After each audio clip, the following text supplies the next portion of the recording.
Hello students, I am Hardik Sheta from Saraswat international academy Vapi. आज हम standard 11 subject physics chapter number 11 में exercise का solution आगे बढ़ाएंगे। तो एक्सरसाइज में स्टार्ट करते हैं क्वेश्चन नंबर 11.1 से। ठीक है। The triple point of neon and carbon dioxide are 24.57 and 216.55 kelvin. Okay. Express the temperature on the Celsius and Fahrenheit scale. चलो, तो क्वेश्चन नंबर 11.1 में आपको क्या करना है। आपको टेम्परेचर इन केल्विन दिया हुआ है दोनों के लिए, नियॉन एंड कार्बन गैस के लिए। ठीक है। तो सबसे पहले नियॉन गैस का कैलकुलेशन स्टार्ट करोगे। Temperature in kelvin equal to temperature in Celsius plus 273 के साथ आपको चाहिए टेम्परेचर इन सेल्सियस। तो यहाँ पे केल्विन में जो दिया हुआ है 24.57 equal to temperature in Celsius plus 273। तो यहाँ पे आपको टेम्परेचर इन सेल्सियस मिल जाएगा। ओके, ये हुआ नियॉन का फर्स्ट कैलकुलेशन। सेकेंड कैलकुलेशन के लिए फ़ारेनहीट में कन्वर्ट करना है। तो temperature in Fahrenheit equal to, चलो क्या आंसर आएगा, 5/9 temperature in degree Celsius plus 32। अब डिग्री सेल्सियस में तो आपको ऑलरेडी यहाँ पे मिल चुका है। ठीक है ना। तो अभी क्या करना है, सिर्फ वैल्यू डाल दो और टेम्परेचर इन फ़ारेनहीट निकालो। ओके, सिर्फ इतना करना है अभी आपको। ठीक है। तो सेम कैलकुलेशन सेम वे में आपको करना है कार्बन डाइऑक्साइड के लिए। ठीक है। अब 11.2 देखो। Two absolute scale A and B have triple points of water defined to be 200 A and 350 A. What is the relation between T A and T B. तो हमें जो पता है वो एब्सोल्यूट स्केल कौन सा, तो हमें ये पता है कि 273.16 केल्विन पे हमें ट्रिपल पॉइंट ऑफ वाटर मिलता है। ठीक है। तो 273.16 केल्विन की वैल्यू टी ए में कितनी होगी, या तो 1 kelvin equal to 1 kelvin scale equal to T A में क्या होगा और टी बी में क्या होगा। फिर दोनों को हम कंपेयर कर सकते हैं। तो मैं यहाँ पे लिख दूँ क्वेश्चन नंबर 11.2, उसमें पहले लिखेंगे value of temperature of A on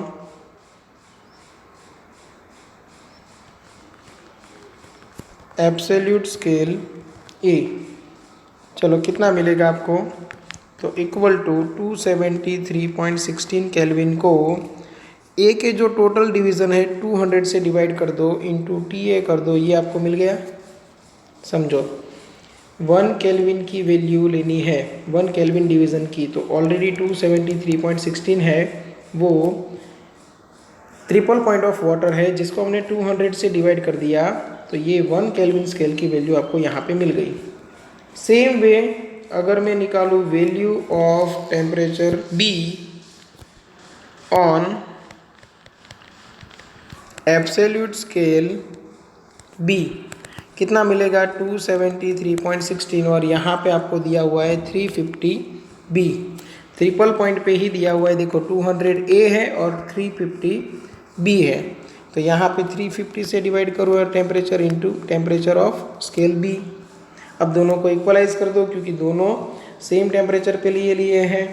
तो यहाँ पे हम लिख सकते हैं as T A and T B represent the same temperature. 273.16 divide by 200 into T A is equal to 273.16 divide by 350 into T B. ये cancel out, T A by T B आपको मिल जाएगा, T A by T B आपको मिल जाएगा 200 divide by 350 मतलब 4/7। ये answer है। ठीक है। Next question, the electrical resistance in ohms of a certain thermometer varies with temperature according to the approximate law R equal to R naught into 1 plus alpha into T minus T naught, where resistance is 101.6 at triple point of water and 165.5 ohm at normal melting point of lead. What is the temperature when the resistance is 123.4 ओम? ठीक है, तो सबसे पहले तो आप ये check करो कि रेफरेंस टेम्परेचर कौन सा और रेजिस्टेंस कितना। तो रेफरेंस टेम्परेचर टी नॉट में बोल देता हूँ 273.16 केल्विन, और तब रेजिस्टेंस है आर नॉट इक्वल टू 101.6 ओम। फिर एक टेम्परेचर आपको दिया हुआ है 600.5 केल्विन, और तब रेजिस्टेंस आपको दिया हुआ है कितना है 165.5 ओम। फिर एक आपको रेजिस्टेंस दिया हुआ है जिसको मैं नाम दे देता हूँ आर डैश 123.4 ओम, और तब जाके टेम्परेचर टी डैश कितना होगा। और रिलेशन आपको दिया हुआ है already R equal to R nought into 1 plus alpha into T minus T nought. ठीक है,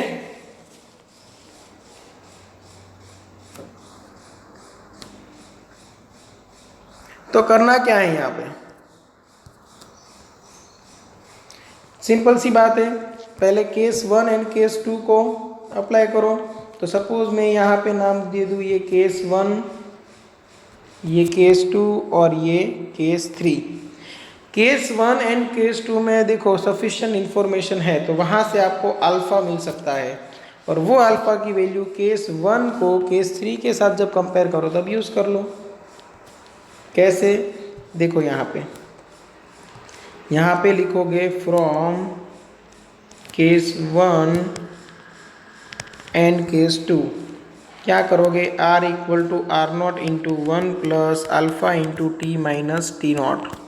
अब देखो सभी वैल्यूज़ है आपके पास, R है, आर नॉट भी है, 1 आपको पता है, T भी है और टी नॉट भी है, सब कुछ है आपके पास। तो यहाँ से अल्फ़ा निकाल सकते हो।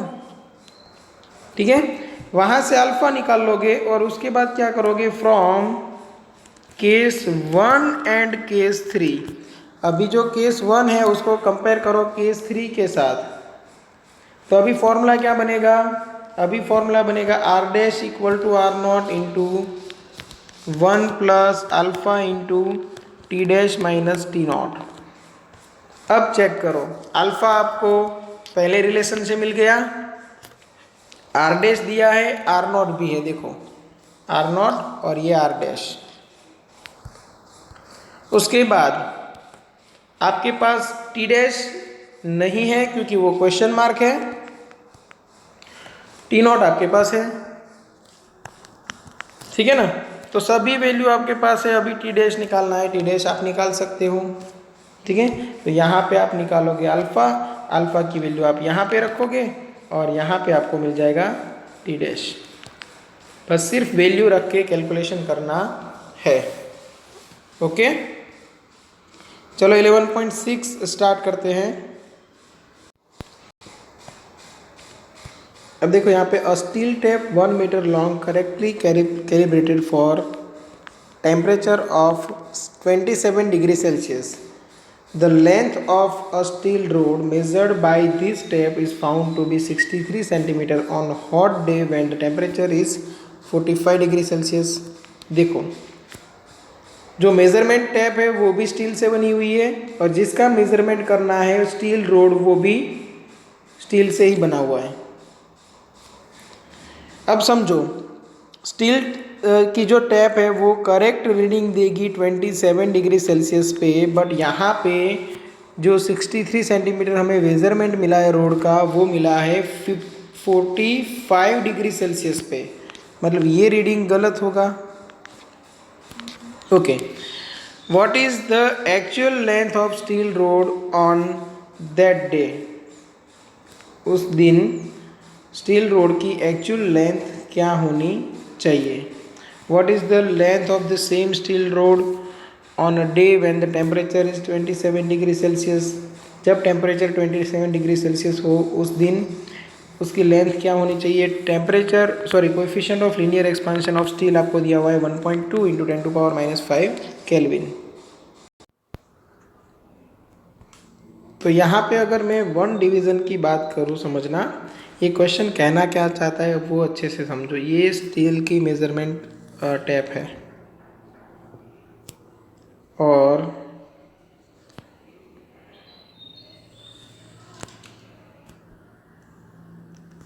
ये हमारा जो वो रोड है वो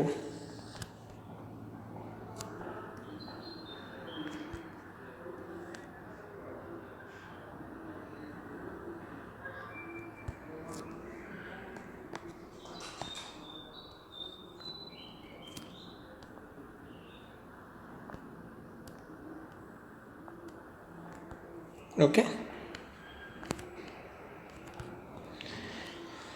तो एग्जिट में अगर यहाँ पे 0 पे रखूँ,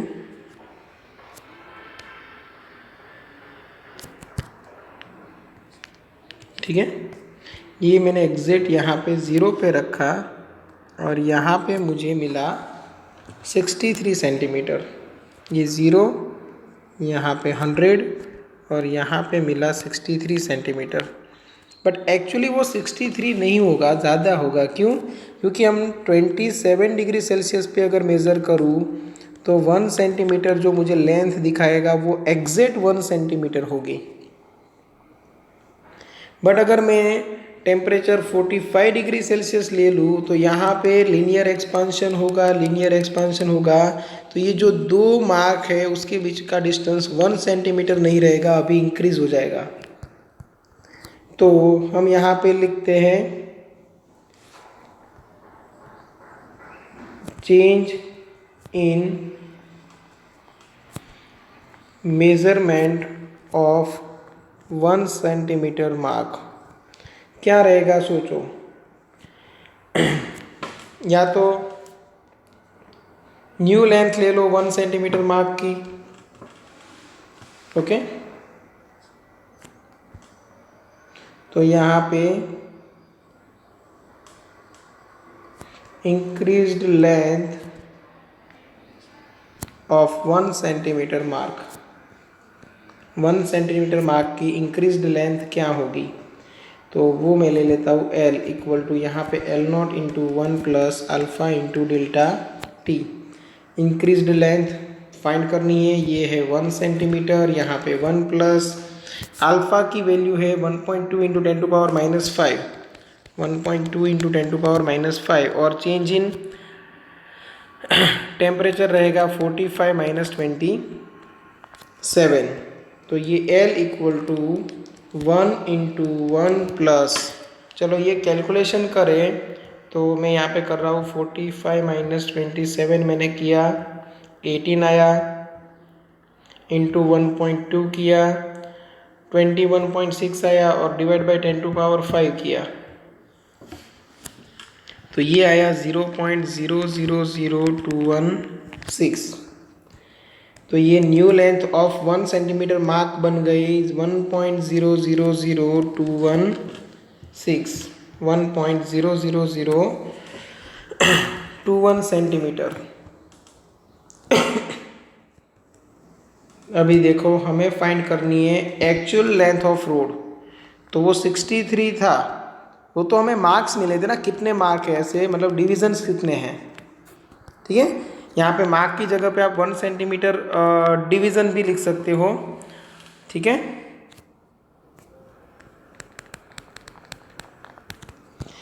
तो यहाँ पे लिख सकते हो 63 तो डिविजन्स है, इनटू मेजरमेंट ऑफ 1 डिवीज़न मतलब 1.000216। तो ये कैलकुलेशन करोगे आपको पता चलेगा, ये मिलेगा 63.0136 सेंटीमीटर, ये एक्चुअल लेंथ आपको मिल गई।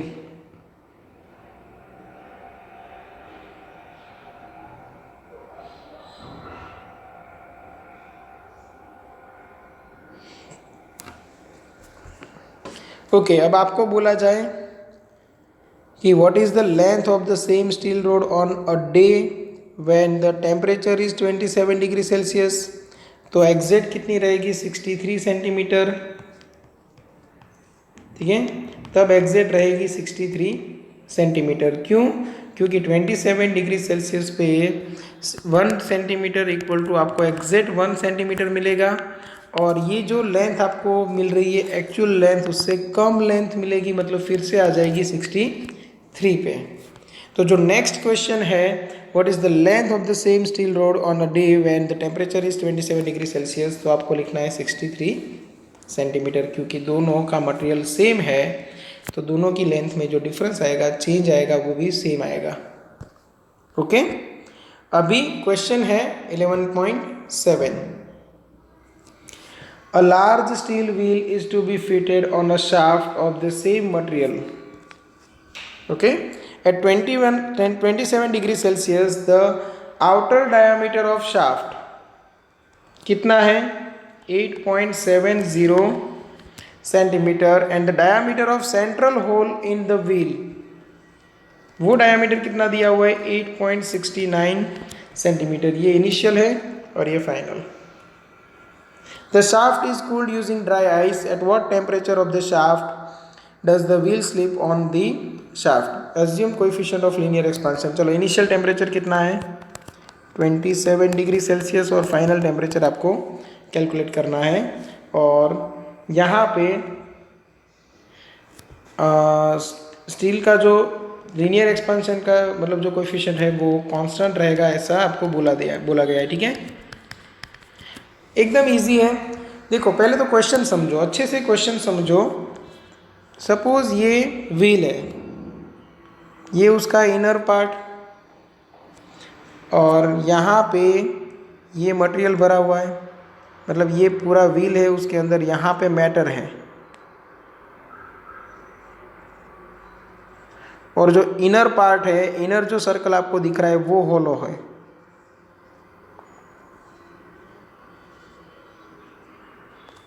अब जो हमारा शाफ्ट है वो कुछ इस तरह है,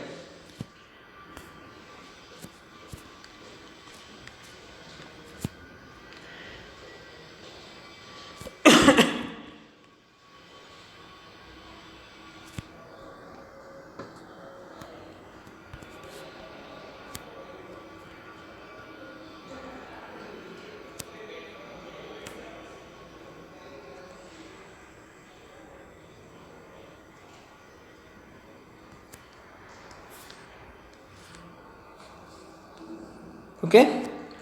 अब समझो कि ये जो शाफ्ट है उसका डायामीटर चेक करो। ये शाफ्ट का डायामीटर डी नॉट है, और डी नॉट इक्वल टू देखो 8.70 सेंटीमीटर दिया है, और ये जो व्हील है उसका इनर डायामीटर देखो 8.69 सेंटीमीटर दिया है। अब आप खुद चेक करो कि ये शाफ्ट है वो व्हील के अंदर हम इंसर्ट करा सकते हैं, नहीं करा सकते। देखो उसका डायामीटर बड़ा है, तो फिर क्या करना पड़ेगा, ये जो शाफ्ट है उसका डायामीटर आपको कम करना पड़ेगा, ओके, टेम्परेचर डिक्रीज करा के, और फिर अंदर हम इंसर्ट कर सकते हैं, क्योंकि डायामीटर अप्रोक्सीमेट हो जाएगा सेम।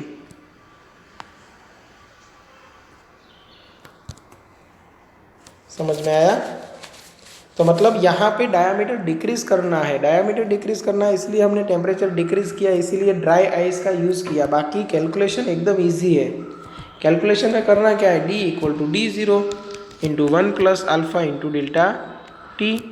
अब डी हमें पता है 8.69, D0 पता है 8.70, इंटू 1 प्लस अल्फ़ा की वैल्यू है 1.2 इंटू 10⁻⁵, और टेम्परेचर का चेंज है उसमें T माइनस आपको 27 लेना है, T कैलकुलेट करना है, वो आपको मिल जाएगा,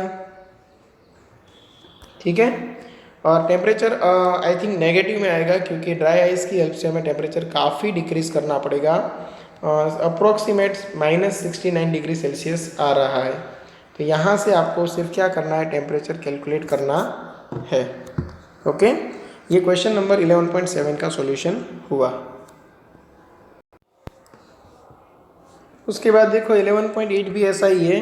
अ hole is drilled in a copper sheet, the diameter of hole is given at 27 degree Celsius, what is the change in diameter of the hole when the sheet is heated to 227 degree Celsius. अब change in diameter आपको पूछा है, ठीक है। Coefficient of linear expansion of copper आपको दिया हुआ है 1.7 इंटू 10⁻⁵ केल्विन इनवर्स। तो यहाँ पे डेल्टा डी इक्वल टू क्या करना है, अल्फ़ा डी डेल्टा टी। अब अल्फ़ा पता है 1.7 इंटू 10⁻⁵ और डी की वैल्यू इनिशियल क्या थी 4.24 और टेम्परेचर में 227 माइनस 27। ये कैलकुलेशन करोगे आपको मिल जाएगा 0.0144 सेंटीमीटर, ठीक है। तो ये हो गया 11.8 का सॉल्यूशन, ठीक है। तो यहाँ तक रखते हैं और नेक्स्ट वीडियो में आपको 11.9 से आगे का सॉल्यूशन मिल जाएगा, ठीक है। और यहाँ तक अगर किसी को कोई डाउट है तो एनी टाइम आप कांटेक्ट कर सकते हो, ठीक है। सभी न्यूमेरिकल्स एक बार लिख के प्रैक्टिस कर लेना, खुद से कैलकुलेशन कर लेना, ताकि आपकी कैलकुलेशन की प्रैक्टिस भी हो जाए। और अगर आपसे आंसर नहीं आ रहा है तो भी आप कांटेक्ट कर सकते हो, ठीक है। चलो ओके, थैंक यू।